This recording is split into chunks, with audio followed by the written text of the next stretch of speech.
Now at the Home Depot, save up to 35% off appliance special buys, like the Samsung stainless steel side-by-side refrigerator, just $9.98. You save $300. It's big enough to hold 25 bags of groceries. Unload those, and if that makes you thirsty, you'll really love the external ice maker and water dispenser. Today is the day for doing.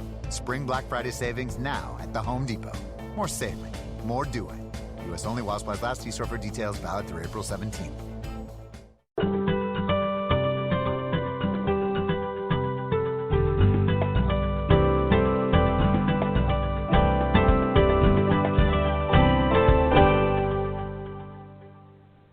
Welcome, everyone, to Creating a Family.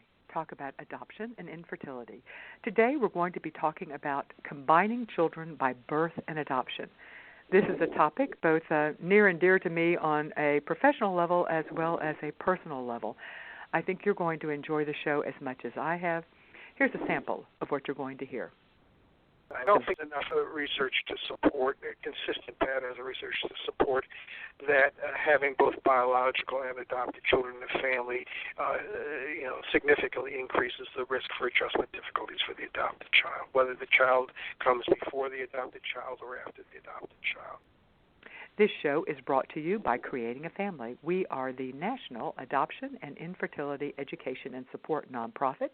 I'm Dawn Davenport. I'm your host and as well as the director of Creating a Family. You can find us and all of our resources online at creatingafamily.org. The Creating a Family show is underwritten by Jockey Being Family Foundation. Their mission is to strengthen adoptive families through post-adoption services. As their founder, Deborah Waller, says, one failed adoption is one too many. You can support their mission by buying a bear or a blanket at jockeybeingfamily.com, and we thank them sincerely for their support. Today, we're going to be talking about combining children by birth and adoption with Dr. David Brodzinsky. Dr. Brodzinsky is the Professor Emeritus of Psychology and a former director of the Foster Care Counseling Project at Rutgers University.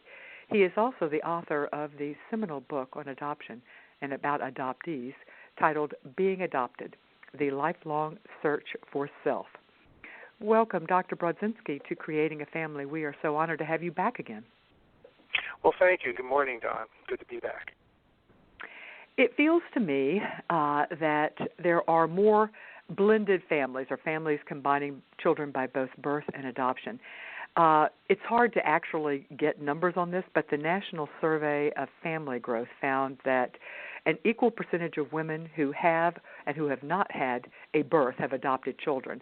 And then they give another statistic about men. The numbers are convoluted, but the bottom line is that it happens more often than people think. And I think there are a number of reasons why we tend to think of adoptive families as our families with adopted children as only having adopted kids. But in fact, as we just said, that's not the case. What are some of the reasons, Dr. Brodzinsky, that you see families that come to you or that you read about or you research that have children by both birth and adoption? Well, I think the two primary reasons are improved infertility treatment in the past where people were seeking to have a child biologically and were unable to do so. The next step, if they still wanted to have children, was to adopt. Today, fertility treatment is more sophisticated, and people who may have pursued the adoption route first, then may try again to have a child biologically and become successful. And then there are the other individuals who, whether they have children or not, decide that they want to adopt for call it humanitarian reasons, a desire to give a child a loving home, a child in need, with all of the push in the past for international adoption and today more in terms of children in the foster system who need homes. All the advertisements for this, people are now beginning to more seriously consider the possibility of offering a child a loving and safe home where in the past they were perhaps less likely to do so. I'm so glad you brought up the first, both, and as well as unexplained secondary infertility and things like that. But the first reason you brought up about parents having adopted first and then going back into treatment, that's something that we have seen at Creating a Family. And it's interesting when I talk with social workers at adoption agencies. They're often unaware of it, and I surmise that may be because families are not telling their agencies. I think there is a sense of a feeling that they're being disloyal to their adopted child and are not sharing as freely, and also, of course, having little reason if they're not adopting again to be in contact. But even when in contact, they're not freely sharing it. Have you seen that as well, or is that just anecdotal from our community? Well, it's probably more anecdotal, although I certainly have had some families who, and some caseworkers from agencies talk to me about the fact that families aren't always as forthcoming about their seeking additional infertility treatment or wanting to have both a biological child and an adopted child. In the past, and to some extent even still, agencies have been reluctant to place a child into an adoptive home if the couple is fertile, if they're trying to have a biological child. They and in some cases, and this is more anecdotal, we've had experiences where birth parents, and this would be in private adoption, generally infant placements, where birth parents have some concern that their child will be placed in a home when when the adoptive parents are still trying to have a biological child. And as such, fear of favoritism, fear of being less committed to the child who they've adopted, from the perspective of a birth parent. Let's put it that way. Sure, and as a result, and some agencies require that families are not actively trying to have a child or are not in treatment in order to adopt. And so for those reasons as well, I think that engenders a sense of not wanting to share. But we certainly do see it. When I first talked to you about talking with us about this topic, you mentioned, as you and I do when we talk, we always go back to the research, and you mentioned there isn't a lot of research, which is true. The University of Minnesota did what they titled their SIBS study, Sibling Interaction and Behavior Study, where they studied over 600 families with both adoptive and biological siblings and their parents. And bottom line, I believe it's still an ongoing study, but a bottom line is that so far they have not found any distinctions, and the distinctions they have found, they tie back to individual issues within the family, family stresses, things such as that. Do you know of any research on the topic of how families do and how children do when they combine children by both birth and adoption? And before I get into that, though, I do want to make a distinction between both clinical research and what I would regular psychological research, which looks at outcomes in terms of psychological adjustment, presence or absence of clinical symptoms, school success, and so forth, versus what I would say more clinically oriented writings which talk about how the presence of birth and adopted children in a family can alter family dynamics, not so much in ways that create serious problems, but can create difficulties at times with the way in which children experience life in the family, maybe even the way in which the parents experience the process of raising their children, and extended family experience their own interactions with the adopted and biological child. So I want to make those distinctions. One is really much more focused on, is the child doing well vis-a-vis traditional parameters of adjustment, psychological adjustment, and so forth. And the other is really, how does it impact family life and identity? So going back to the question, you mentioned the Minnesota study. They didn't find any differences in adjustment. back in, I think it was in the 80s, we did a study, a man named Rick Barth, who's the Dean of Social Work. He's been on the show. Yeah. Huh? Dr. Richard Barth. Mm-hmm. Yeah. Yeah, Richard Barth. He's the Dean of Social Work at University of Maryland, and one of the more important adoption researchers. And a few other people have done research looking at the adjustment of adopted kids who either are only adopted kids who were adopted first and then biological children come along, or who were adopted after biological children come along, or who are one of multiple adopted children in the family. And the research is a bit mixed. Most research doesn't find adjustment differences for kids, adopted kids who have biological siblings. But when they do, it's generally kids who have been adopted first, and then the biological child comes along afterwards. And that can create dynamics in the family where the child feels, oh, now they have what they wanted all along, the child that's born to them. And that can create difficulties and can lead to adjustment problems in some kids.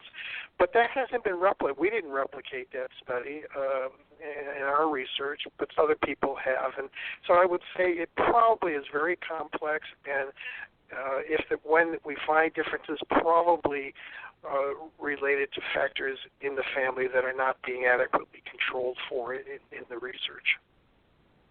So let me make sure I'm understanding you saying that that at least one study found that children who were adopted first and then their parents subsequently had biological children did not fare as well. But then you're saying that was only one study and has not been replicated. There was at least two that I know of. There's at least two. I can't remember the name of the other researcher, but I believe Rick Barth's group found the difference, and we did not in our research, and I think the Minnesota team did not find a difference. And there's been one or two other studies I don't think have found the difference that I'm describing at this point. So at this point, I think it'd be safe to say that we don't actually know if research would support that or not, since the research findings. Yeah, I don't think there's enough research to support consistent patterns of research to support that having both biological and adopted children in the family, significantly increases the risk for adjustment difficulties for the adopted child, whether the child comes before the adopted child or after the adopted child. If there are risks, it certainly has not been. They are not risks. They're not. They're not. Think that they've been and the tendency and the risks may be more associated with specifics of the individual families that have not been controlled for through the research. Interesting. I think the thought that a lot of parents have is that there will be favoritism. That that parents, both from an evolutionary standpoint and for any number of reasons, would have a preference and would favor their biological children over their adopted kids. And there was that theory is called the kin selection theory. And you can find various researchers on that. In fact, there was a fascinating study that was published in the Journal of Evolution and Human Behavior I think it was in 2015. And what they did was they studied similar, what we would call virtual twins, children who were being raised in the same family at the same age. And they studied 135 pairs of those.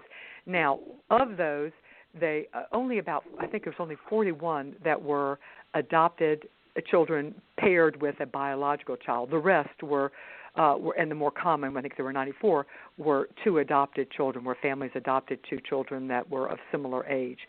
So for relevance to this study were the 41 that where it was a biological child of the same age, as an adopted child. And they were studying the parents' relationship and their parents' preferences. The children, by the way, at the time of the study, the average age was 6. Bottom line is that the study did not find that parents favored their biological kids. Now, it was a very small, their sample size was very small, only 41 were they comparing, and the children were young. But that was still interesting, I thought.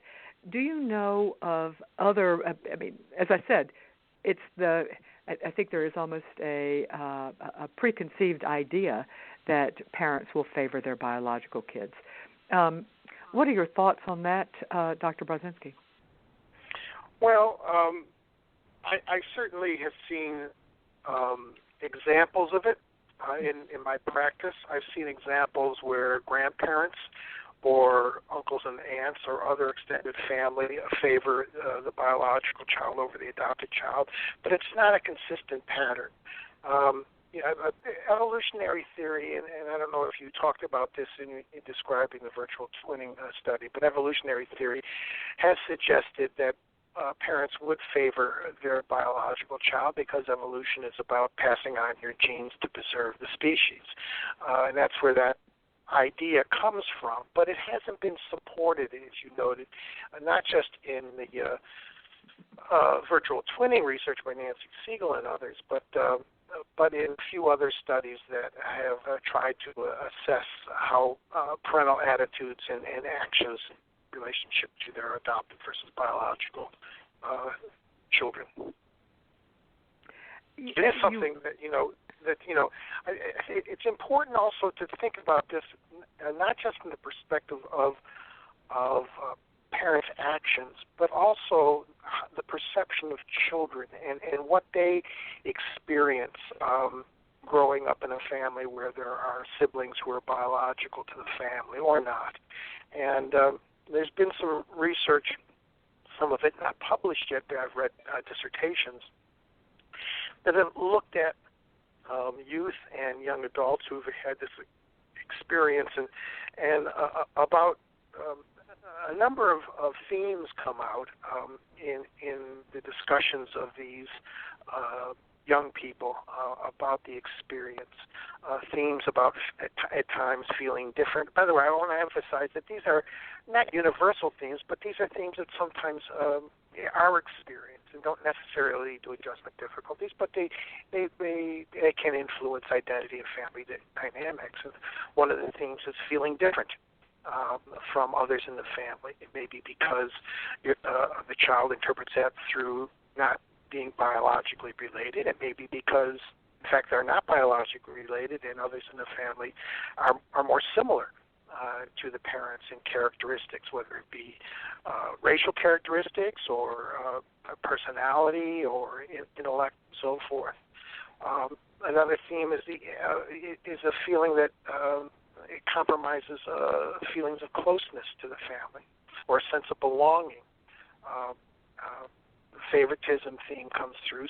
Sometimes these are people who have experienced parents sometimes favoring, or again, grandparents or extended family favoring, and it gets tied into feeling about not belonging as well as they would like, and wanting more acceptance and love. So these are common themes for those adoptees who have biological siblings who sometimes experience it as something that is, a little disconcerting at times. We got an interesting question to ask you from Leslie. She said, I'm the mom of 3 children, 1 bio and 2 adopted. I worry that I downplay the biological connection too much. I try not to say that he looks like my dad or that he gets his artistic talent from my husband's family. We don't have this info on our adopted kids. I don't want them to feel bad or left out, but I'm not sure if I'm doing a disservice to my biological child. And her question struck with me. I'm also a mom by birth and adoption, and I also think that we in our family have downplayed things, for instance, talking about birth stories, because we don't have it for all of our children. We have it for some, but not all of them. So that's kind of the opposite of the favoritism, it seems like. It's the not favoring, but avoiding topics or trying to protect the adopted kids. Can you give us some thoughts on that, and if you've seen that? Oh, I've seen it often. in our own family, like yours, we have biological children and one adopted daughter, and experienced some of the same things in growing up. I think it's, every child has their own unique needs, and I think it's a disservice to the children who are biological to family to have parents avoid discussions about their heritage and that part of the relationship that is connected to biology.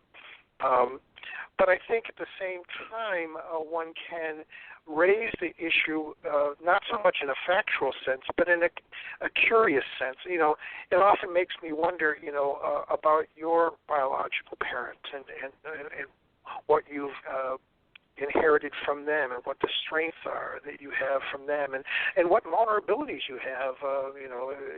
Just as your brother and sister has certain vulnerabilities, perhaps asthma or something else that's been passed down.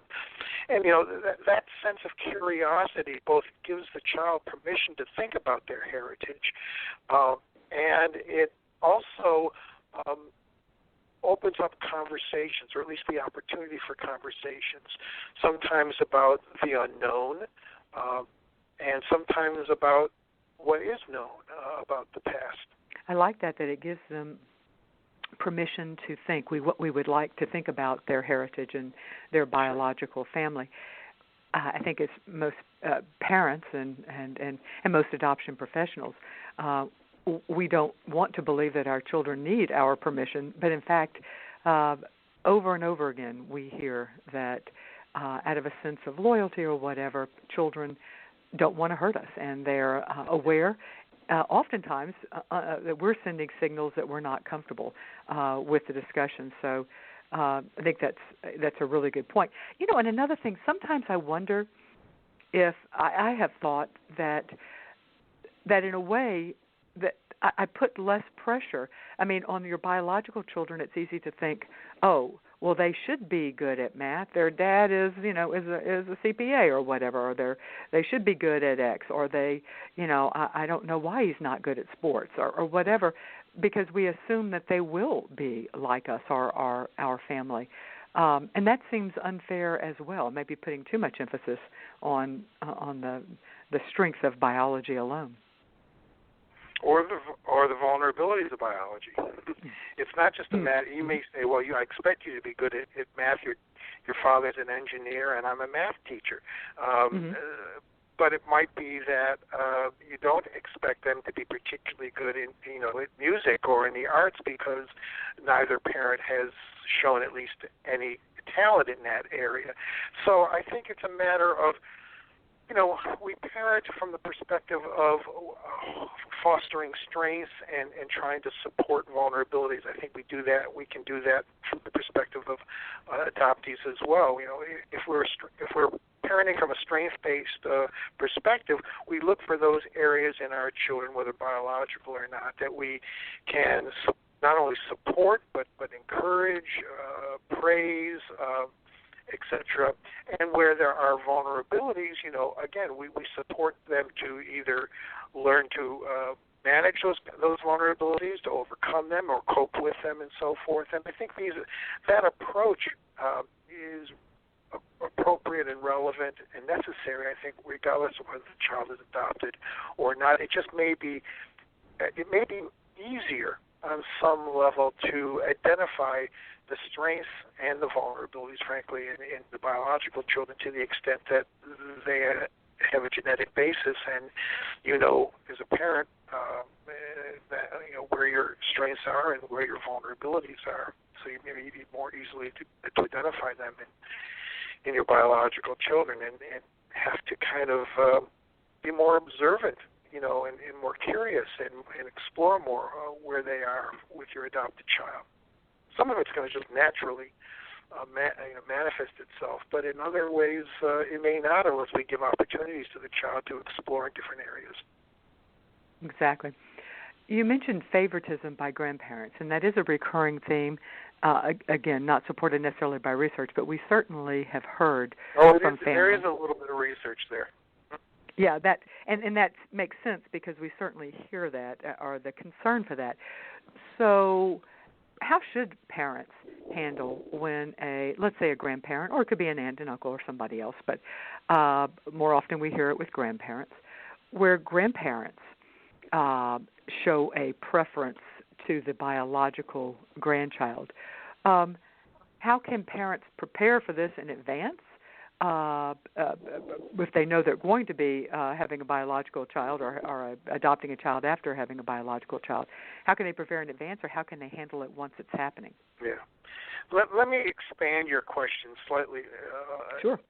Put it in a broader context, because it comes up more often in the context of transracial and transcultural placements, whether there are other biological children in our home or not. But it also comes up, obviously, in the context of having both biological and adopted kids. And, it's the adopted parents who've thought about, made choices in terms of the type of child they're adopting, the circumstances, whether it's open or closed and so forth. And they may talk to their parents about it, or their brothers and sisters, but ultimately it's their decision. But very oftentimes we find that the ability to accept the choice and to embrace the child as their grandchild or their nephew or niece and so forth is not the same as the kind of acceptance that parents make when they adopt a child. They've been thoughtful about it. They've gotten some preparation about this issue from agencies and other adoption professionals and so forth. And generally speaking, we talk to adoptive parents about the need to be observant, first of all, about how the adopted child is being treated by others within the family. It can be other siblings, or it can be grandparents, or it can be uncles and aunts. And are they seeing favoritism being shown? Are they seeing preference? Are they seeing acceptance or a lack of acceptance? And then if they are seeing something that they feel is not consistent with the child's well-being, they have to have a good sit-down and talk with their parents and say, look, I don't know, whether you realize it or not, but at least from the outside looking in, it often feels like you are seeking out, your biological grandson much more so than your adoptive grandson, that you praise him, you seem more interested in what they're doing and so forth.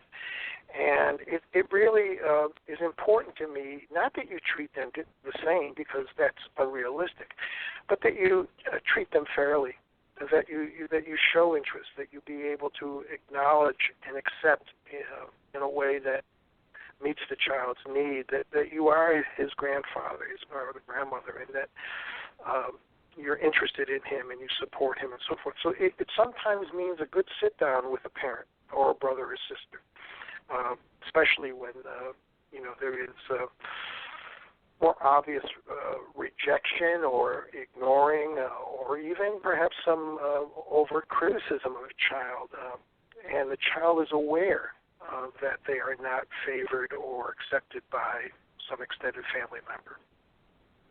And I think children are aware far more often than parents want to give them credit for. We want to believe that our children aren't aware, but I think they are.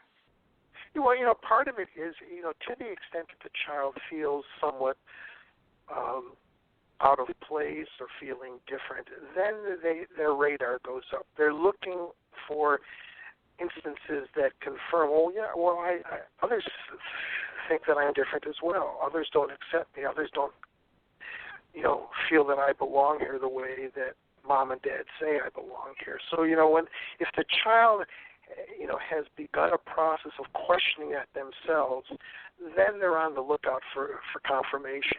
Criticism, a lack of attention, a bigger, birthday present for one sibling versus another, it's just confirmation. And the child may not say anything to the parents, and that's something that is very common. And if parents are considering adding an adopted child to a family that already has biological children, or vice versa, or is considering going into treatment, or if you're the adoption professional working with such a family, would having this type of conversation with your family ahead of time be recommended, or would that be insulting to them to bring it up with the assumption that they're going to be treating them unfairly? Well, you certainly having conversations ahead of time is important. It's not so much a matter of, and I don't want you to treat them differently. It's, let's assume that they have, been thinking about having a biological child or, adopting, and they're going to raise it with their parents and their siblings, and they're talking about the reasons why, and they're talking about, what they view as potential complexities, as well as all of the positive things that it'll bring, and to solicit, feedback from the grandparents and from their own parents and from their brothers and sisters, and get some sense of whether there are any yellow flags there. A parent, a grandparent in this particular case, saying, well, is that such a good idea to adopt a child who's not biologically related to us? Is he going to fit in? I don't know how I'll feel about that. Could be a yellow flag, that means that you have to begin to address that even before the child arrives.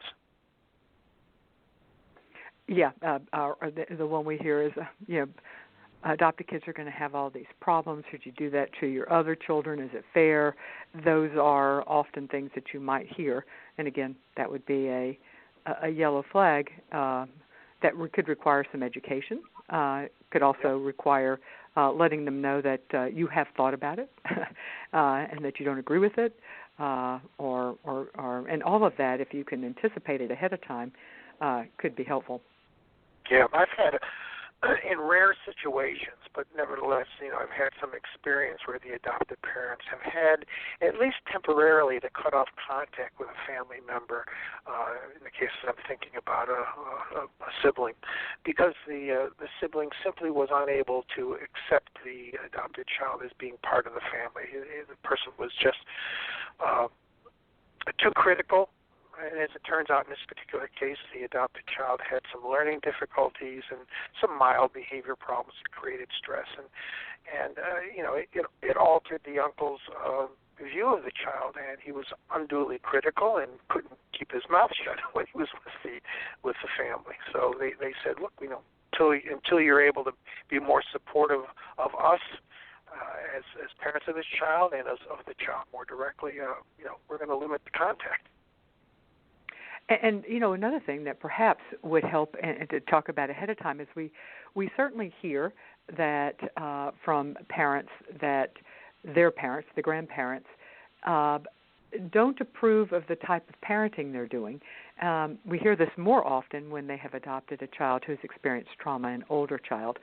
And that raises the issue of competing standards in a way where one child, because of the trauma history in their past, as a parent, you feel like you need to parent them in a specific way.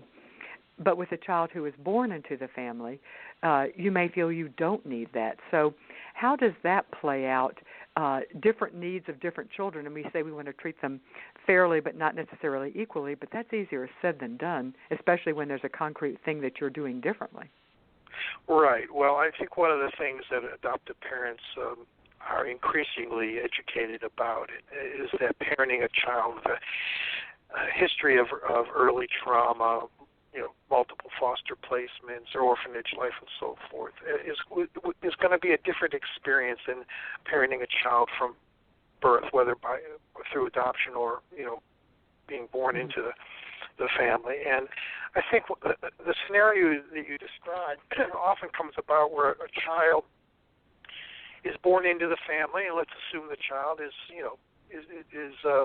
doing well, and I don't know what normative parenting is, but the way parents go about raising the child is generally the way in which the grandparents expect the child to be raised and the way most people are raised. And then the family decides to adopt a child who's maybe a little bit older, maybe coming out of the foster care system, has a history of adversity.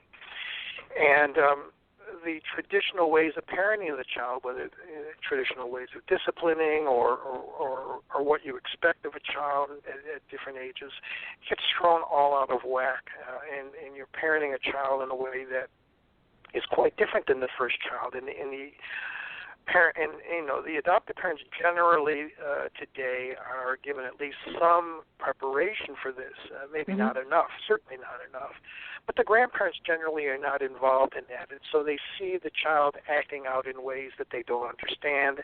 They criticize the parents for allowing it to happen. They criticize the parents perhaps for babying the child. And by that I mean they see the parents interacting with the child in ways that suggest the child is actually younger than they are, and in fact, emotionally they are.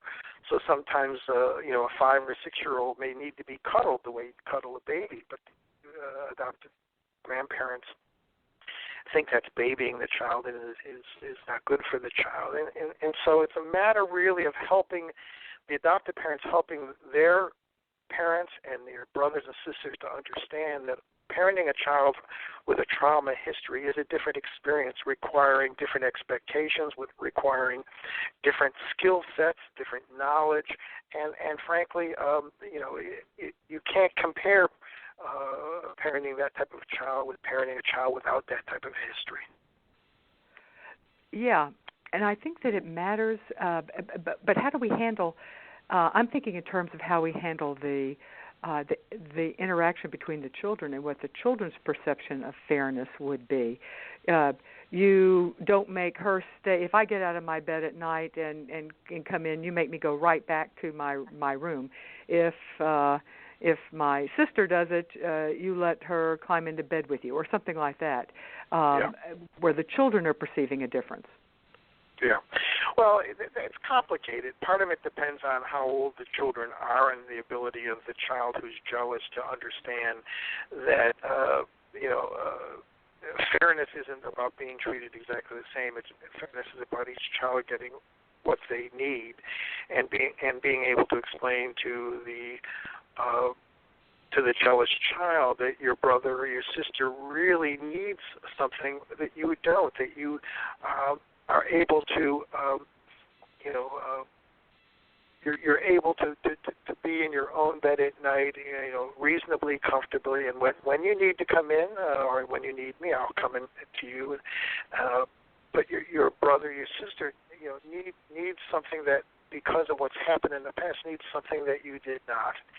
Obviously, the child in need is going to get a lot more attention, but it's important for parents to go out of their way not to give the other child, I'm calling the jealous child, exactly the same amount of attention, but enough attention so that they're not feeling unduly neglected, and the special time, where the other, where the brother or sister is not involved. So it's complicated. It takes patience. But you're going to find that fairly often that a sibling will not be able to understand the needs of their perhaps younger or older sibling and the response of parents to them that are different than the response to themselves. And in those cases, your best bet is to keep talking and to make certain that you're spending enough time with the child, as we're labeling this child the jealous one, the one who is objecting. Exactly. But this goes back to what you're saying about combining children by birth and adoption. It's neither a good nor a bad thing, but it can add complexities, and I think that's probably one of the... Absolutely adds complexity. Yeah, and that's one of the potential ones. This interview is brought to you by Creating a Family. We are the National Adoption and Infertility Education and Support nonprofit. Today we're talking about combining children by birth and adoption with Dr. David Brodzinsky.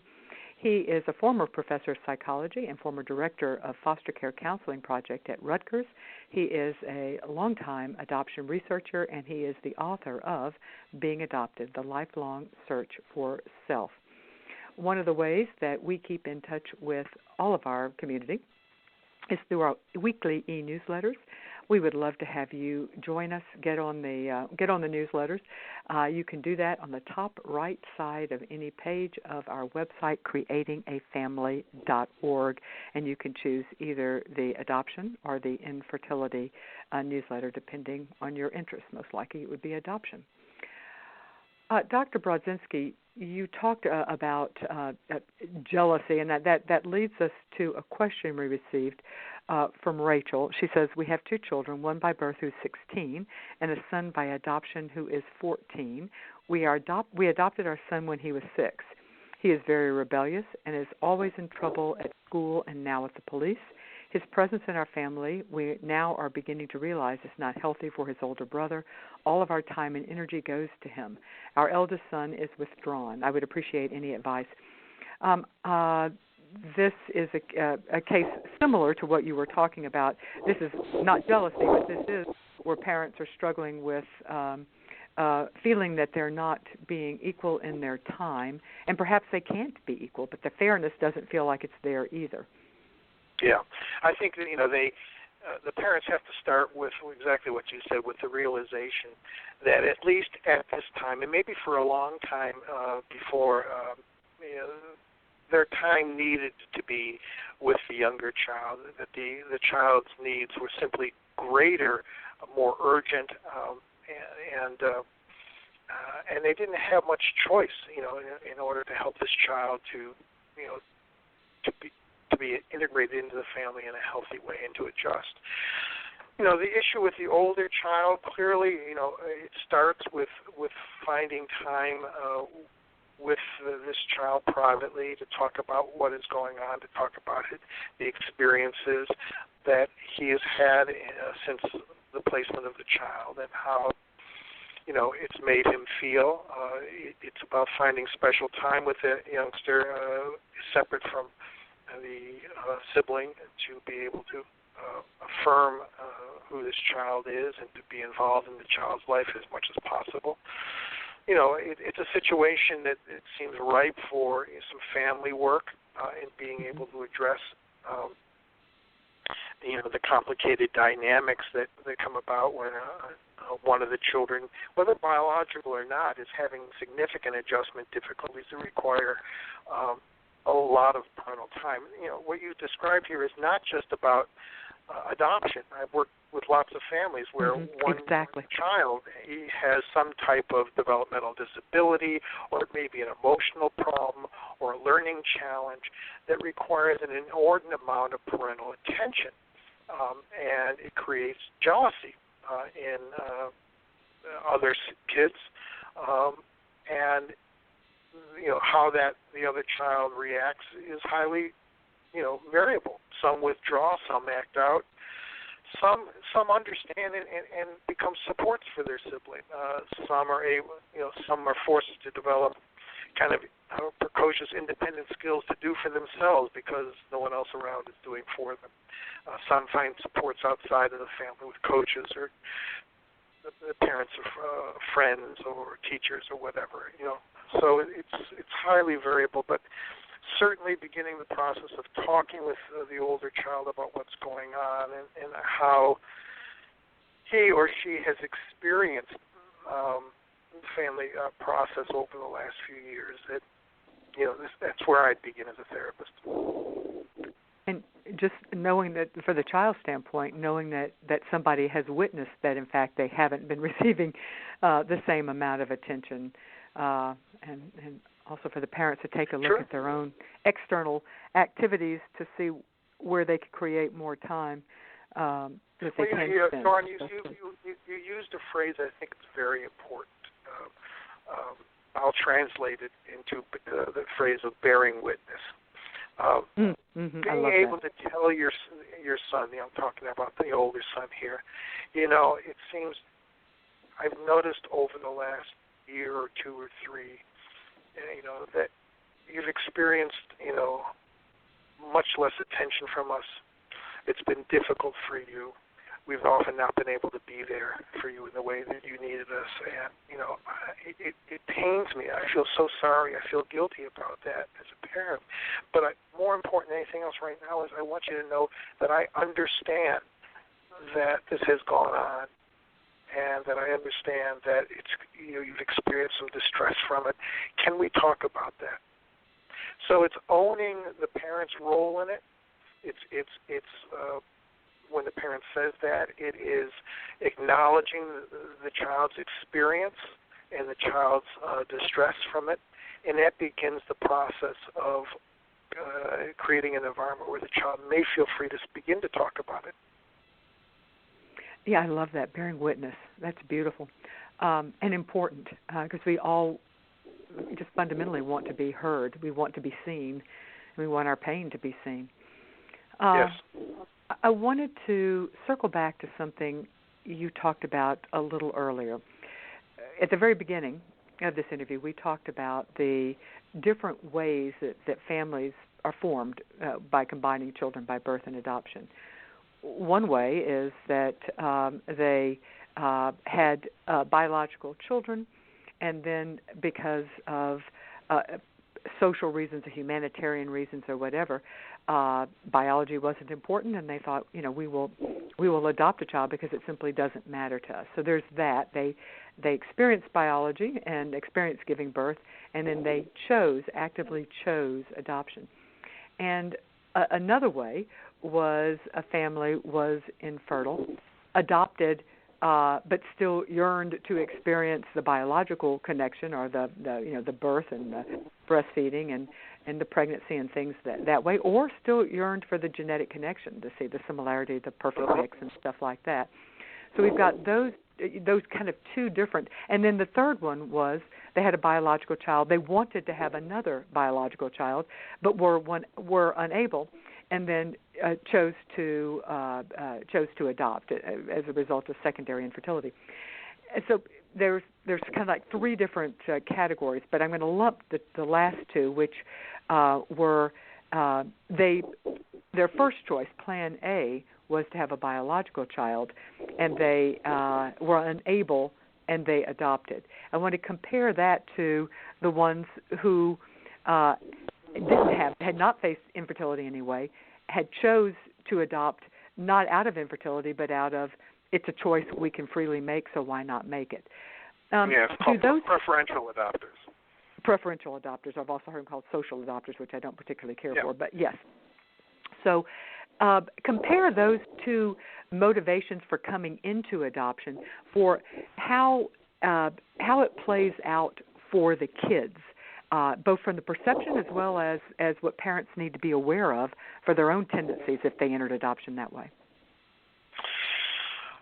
Well, the first thing that strikes me, of course, is that the different motivations in one case come out of loss, and the other one not. The preferential adopters have not experienced infertility. They've not experienced the struggle to conceive a child and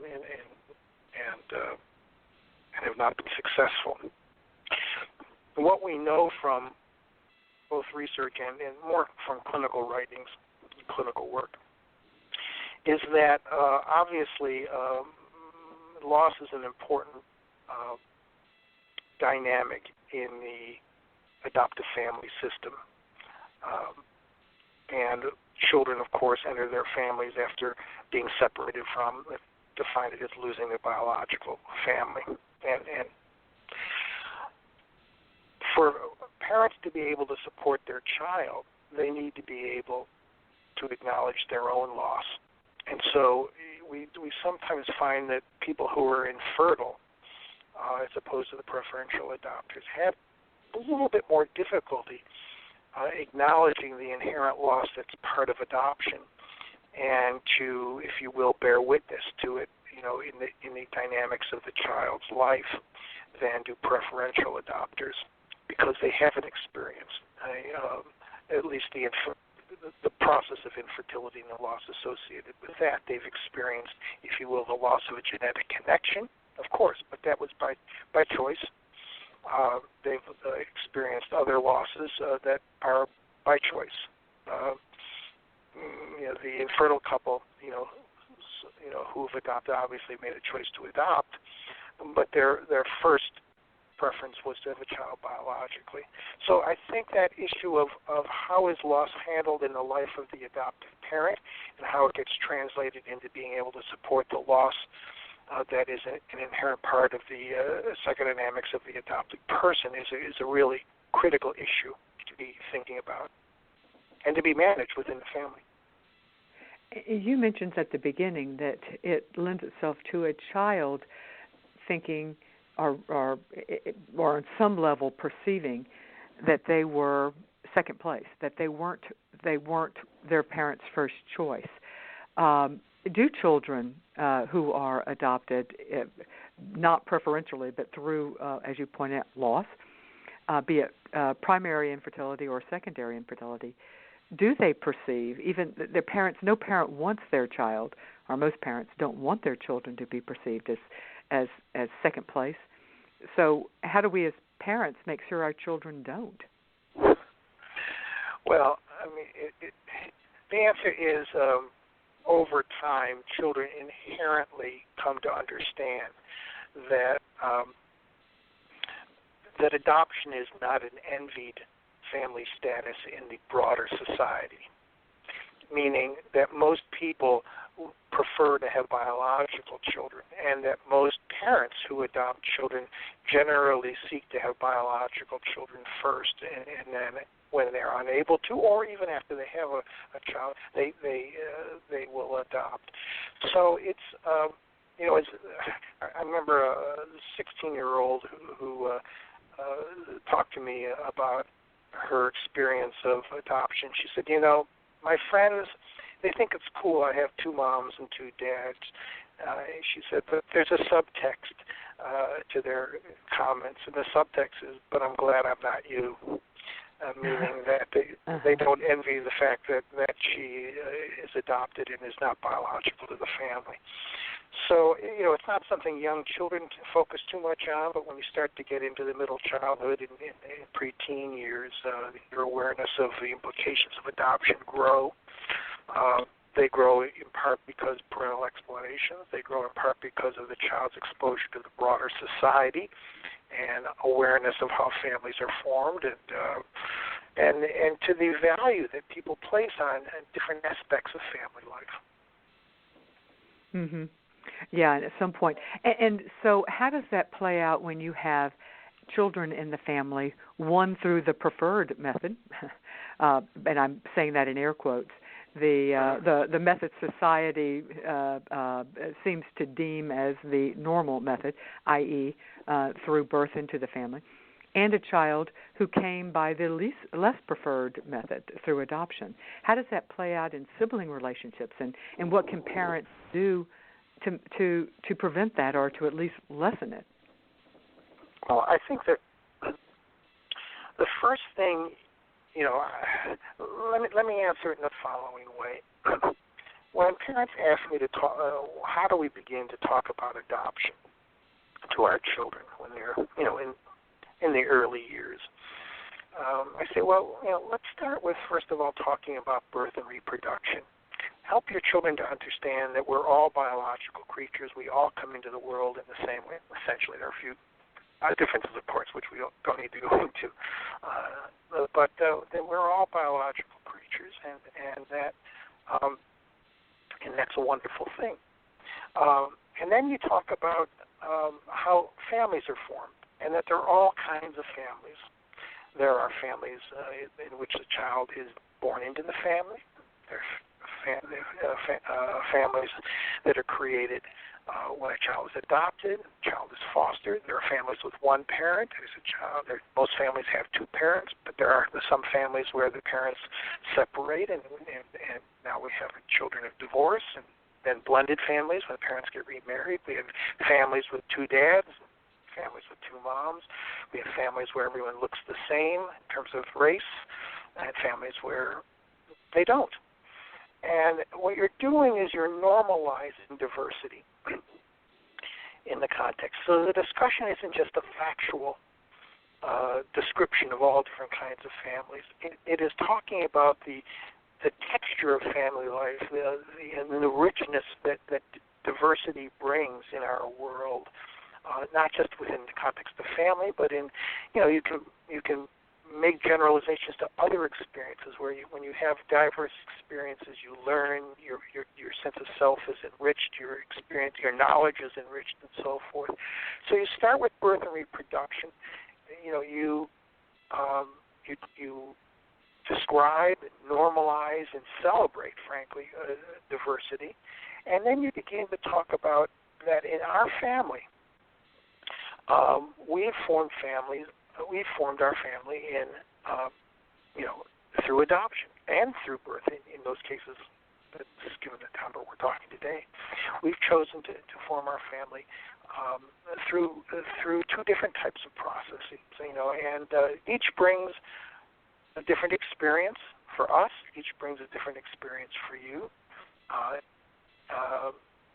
There is complexity in all types of family circumstances, and there are some, differences that are inherent to being born into the family versus being adopted into the family.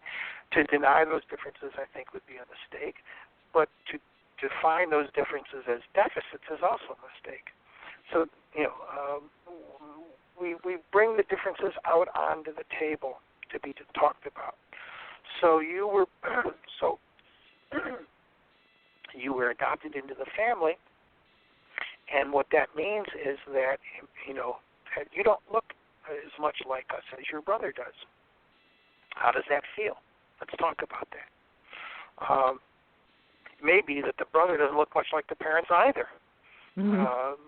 And it may be that the similarities between the biological child and the parents are not as strong as some people think they are, and in some families that they are.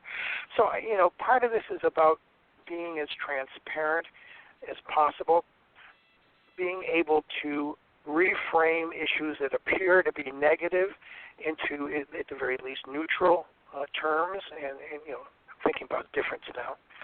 Difference is not deficit. Difference is just that. It's difference. We're all different. Even identical twins aren't truly the same in the way they behave. They're more similar than any other two individuals generally. But so a difference is just that, just difference. Don't give it more power, but don't also deny it. Yeah. Yeah. Don't give it power. Don't give it. Don't give it power. Don't deny it, though. Yeah, and exactly. The other thing is, don't make assumptions about what your child thinks. Ask, explore, give permission. Give permission to have whatever feelings the child has about what they're going through. Too often, parents, when they see their child being confused or in pain or sad about some aspect of adoption, perhaps because they feel that they were second best, just try to dismiss it. Oh, don't, honey, that's silly. You're not second best. And of course, they may not. Parents may truly feel that they don't treat the child as second best. But the real issue from helping this child is start with where the child is. Does it sometimes feel like we treat you as second best? Does it sometimes feel like others think of you as second best? What's that like for you? Talk to me about that. That must be terrible at times. So again, it's going to where the child is, starting where the child is. You can always get back to the reassurance. But if you start with the reassurance or the deny, if you will, the denial, honey, we don't mean to treat you second best. That's just silly. Then what you're doing is creating an environment in which the child will shut down because they're not being heard. Exactly. Yeah. And also, they probably sense that the parents aren't able to bear witness, as going back to the parents aren't able to bear it, and so the child then has to live with it alone because the parent is clearly not comfortable, and our kids ultimately will try to protect us. Sure. Yeah, absolutely. So families who are considering adopting after having given birth, or going back into treatment, or trying to conceive even without treatment, a baby after they have adopted, what are some things that families should think about, or that adoption professionals, social workers, should work with families to help them think about whether this is the best choice for them as a family, and what they can do to make it easier for all the children in their family? Well, I think that the first thing I would say is that they need to talk to professionals and their family about the decision. Professionals who can give them some guidance about some of the complexities that are likely to arise following the birth of a child in a family where there's already adopted kids, or the desire to adopt after having a child who is born into the family. Talk to the professionals, get some information about the dynamics, begin to think about it.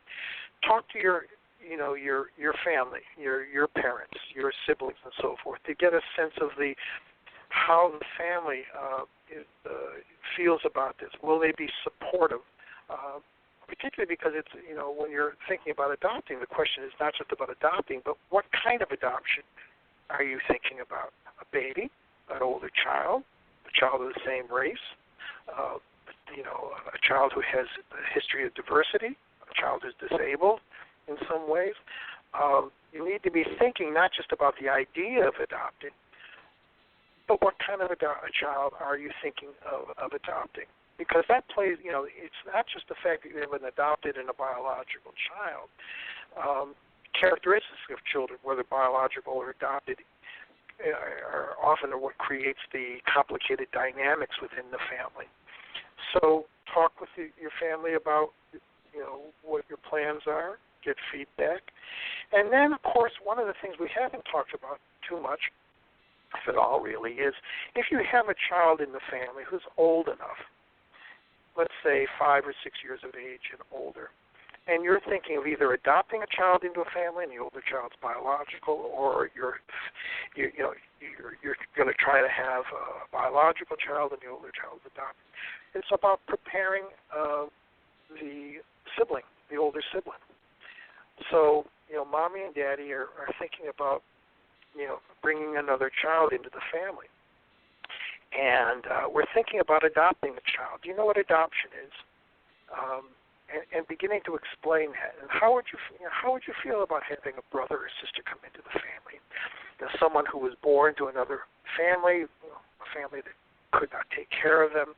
How would it feel if your brother or sister was African American, different color than you, different gender than you? Get that child on board, not so much in agreeing per se, because it's not about I'm only going to adopt if my child agrees, but certainly in preparing the child and having a sense of how this is going to impact the child. And the best way of helping that child with the process is to get that child involved with the process, so that keeping them abreast. If there are going to be visits with the child, I'm thinking from a foster care situation, ultimately bringing the older child into the visitations and so forth.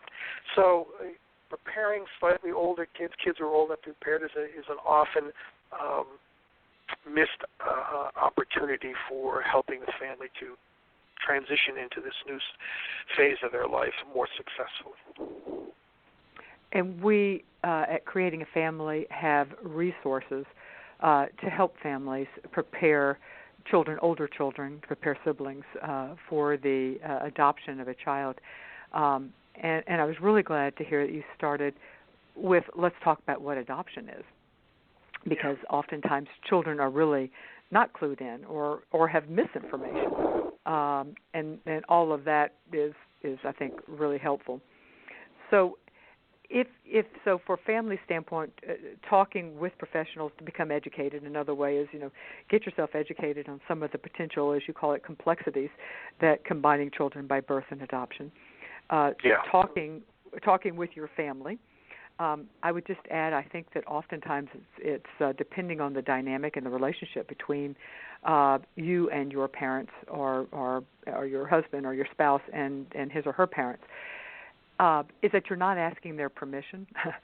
Because I think that's important too. Because I think that if a parent has hesitancies about the adoption, the grandparent in this case would have hesitancies. They may try to talk you out of it, and if that's not something that's acceptable, it probably helps to go in that you're sharing information, but that you're very clear that the decision is yours. I'm glad you said that. Inherently that's what I meant, but wasn't very articulate about it. Well, I see it a lot where there tends to be the misunderstanding from the beginning from the grandparents of what you're coming to them, and if they have hesitancy, they try to talk you out of it, and that just seldom goes well. And then, go ahead. I was going to say, can I add one other piece that I think we've missed in this too, in terms of the preparation and talking through? We've made an assumption, by virtue of not talking about it, that the parents themselves are on the same page about the idea of expanding the family through adoption or through birth and so forth. And my experience is that it's very common for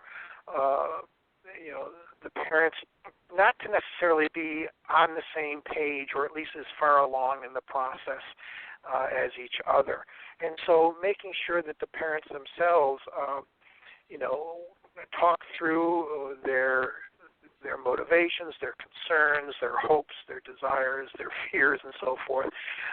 Not so to the point where we expect them to exactly be on the same page, but at least on a page in which it is compatible with moving forward with whatever the decision they're making. That is such a really good point. And, and that should be probably the first, or certainly in conjunction with the first one, which is getting yourself educated. The right hat in hand with that would be making sure you and your spouse are on the same page, and that you and your spouse understand some of the complexities and are going into it with your eyes wide open. Yeah, because I've had too many families over the last almost 40 years now, worked with too many families where the adoption occurred really because one person wanted to adopt and the other one was just going along. And the going along parent really hadn't thought through too much about the implications, and it just created problems down the line. Yeah, absolutely. And we also see, and this is kind of a separate issue, but where one parent, quite frankly, usually the woman, becomes the educated one, and the other parent, if not necessarily reluctant to, but is certainly uneducated. Yes.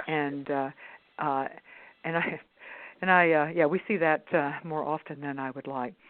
So, and then the third part of the what can parents do ahead of time is to involve the child, especially if the child is 5 or older, on an age-appropriate manner, not asking their permission, but to bringing them in, hearing their concerns, educating them.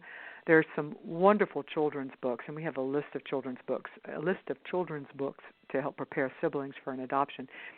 And they're just some great ones, and that's another really good way to begin the preparation for the child. And preparation up front can often prevent problems down the road. Thank you so much, Dr. David Brodzinsky, for being interviewed today to talk about combining children by birth and adoption. As always, I enjoy it.